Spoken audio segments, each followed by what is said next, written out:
Hello and welcome to this presentation on using the new UGRD, or as we like to call it, UGRD exception form.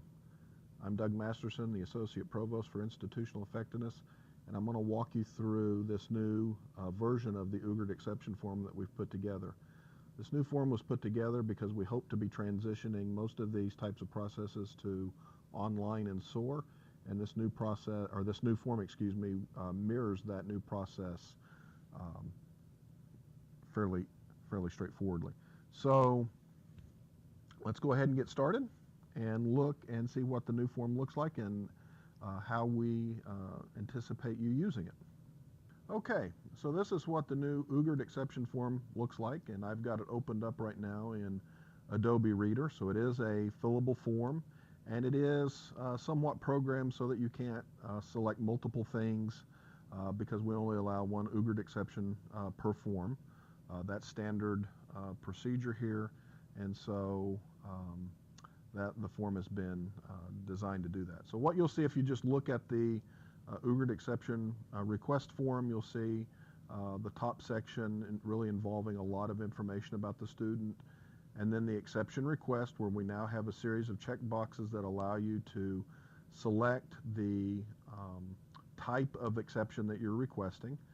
And as always, we have an other section down here in J. So if there's something that's not included here that you want to request an exception for, you can always select other and then explain below and submit it for approval.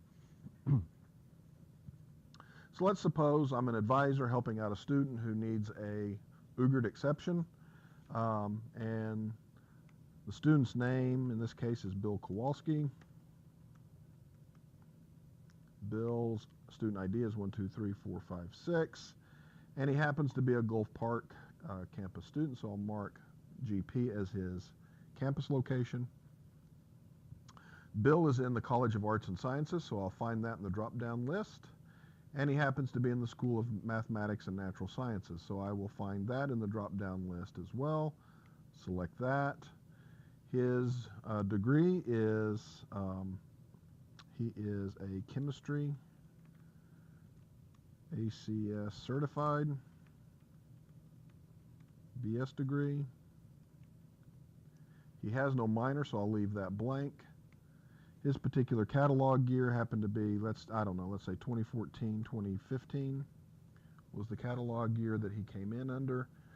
He has, let's just say he's not applied for graduation at the moment. And let's suppose that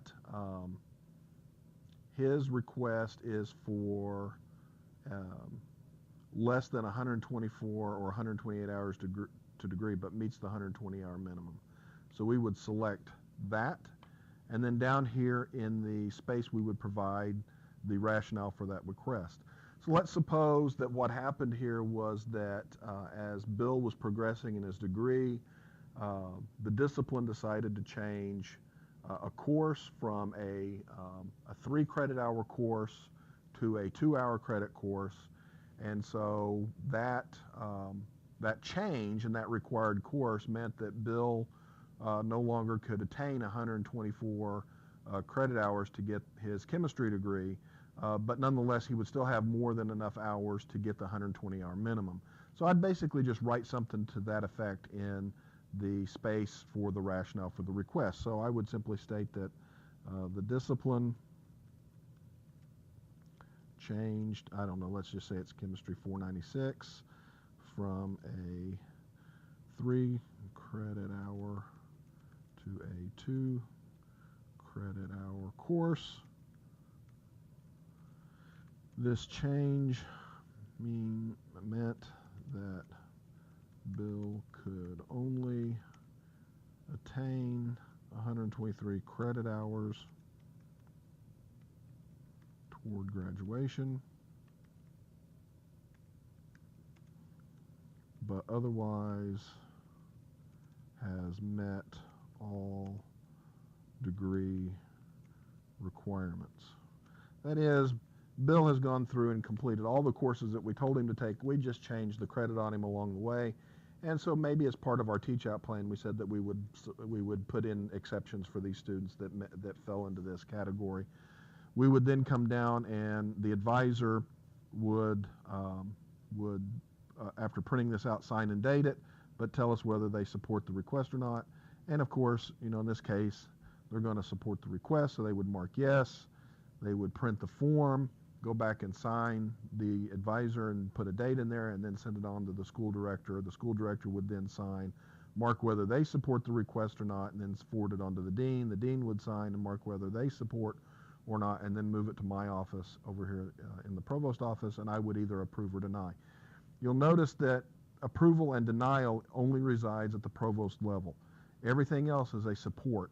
One of the reasons we wanted to go to this format really was because if a student was present while this form was being filled out, and the advisor or the chair or whoever, said, yeah, we support or we approve the request, they could be confused by that. They could think, oh, I've been approved. Well, the approval is a process, and the approval only happens at the end of that process. So we felt it was better to word these as supporting the request as opposed to approval of the request until the very end.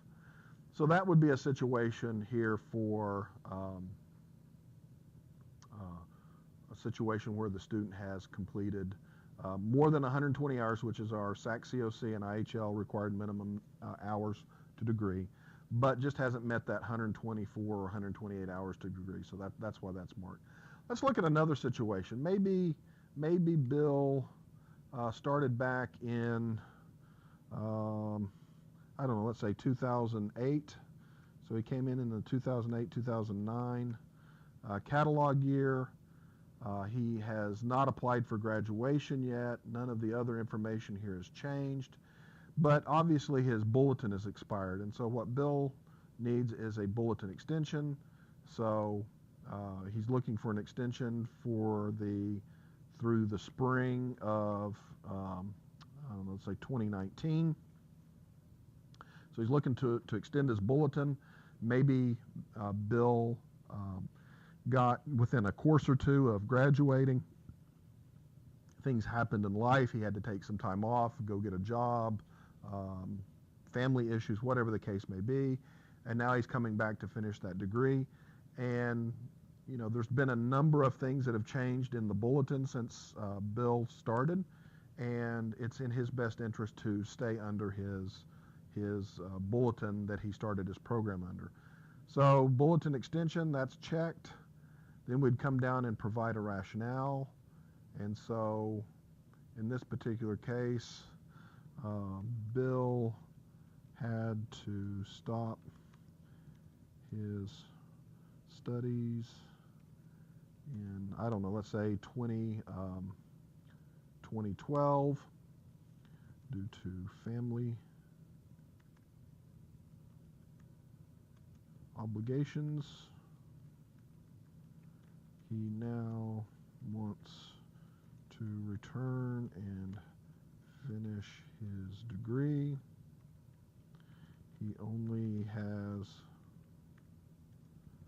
2 required courses remaining under his bulletin year.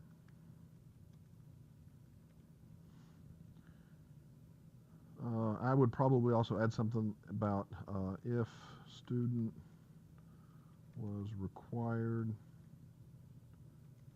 to change to current bulletin, he would need to complete an additional, I don't know, let's just say 3 courses. And so that clearly tells me that staying under his bulletin from back in 2008, 2009, this is going to be in his best interest, and so this would be something that I could approve. And so again, you'd go through, you would support the request, you would send it through, and we would move through the approval process. So there's a number of things here I just want to go through. So bulletin year, less than 124, 128 hours to degree, but meets the 120-hour minimum. I've already talked about those. There's a couple here that I have listed, but I want you to clearly understand that these will only be granted under very rare circumstances that can be documented. And one of those is the less than 120 hours to degree.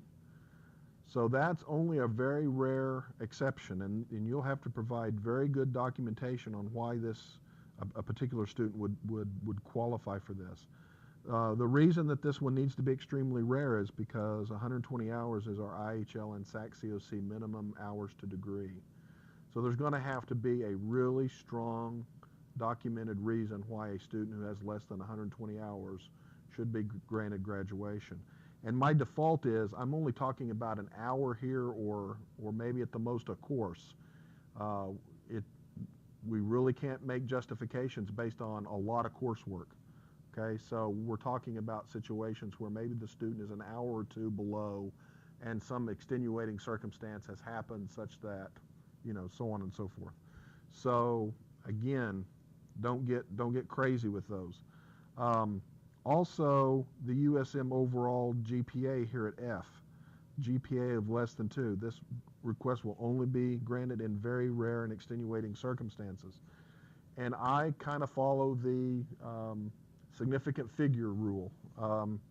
So the USM has a requirement of a GPA of 2.000, and if a student is significantly below that, I'm most likely not going to approve that request. However, if a student had a 1.987, they have completed all their degree requirements. Otherwise, their major GPA is actually quite is healthy. They've expended all of their course repeats, and so 1.987, that's really a 2.000 in my book. And so we might consider granting that. However, if this student has a 1.8, that's nowhere close to a 2.000. And so again, that's why this should only be used in very, very rare cases. Also, I want to point out the excessive course repeat section. This is to only be completed in the semester of graduation after final grades are posted. So you have a student after final grades have been posted who could graduate if they were allowed to count a repeat of 1 or 2 additional courses that they have completed. They've already exhausted their course repeats, but this would get them to all the requirements that they needed for graduation. You could check H, put in a rationale for why that is, and move that forward. So, and then of course, as I mentioned, there is always the other. And so any kind of request that you might have, you can use this form to request that exception on this form. What else do I need to talk about? Let's see. Earning the last 21 of 30 hours from the university. That is one that you'll want to make sure you attach supporting documentation. Of course, all of these you should be attaching some level of supporting documentation if you have it. But maybe this was a situation where a student had to, for whatever reason, go take a course at home, and that meant that their last 21 of the 30 hours were not completed here. But they had gotten the prior permission to do so with the permission to transfer credit form. Then we could consider something like that. So the UGRD exception form is nicely laid out now, I think, and it is a printable form, so you would just hit print at the end of all of these things, and then route it through the appropriate channels. So thank you very much.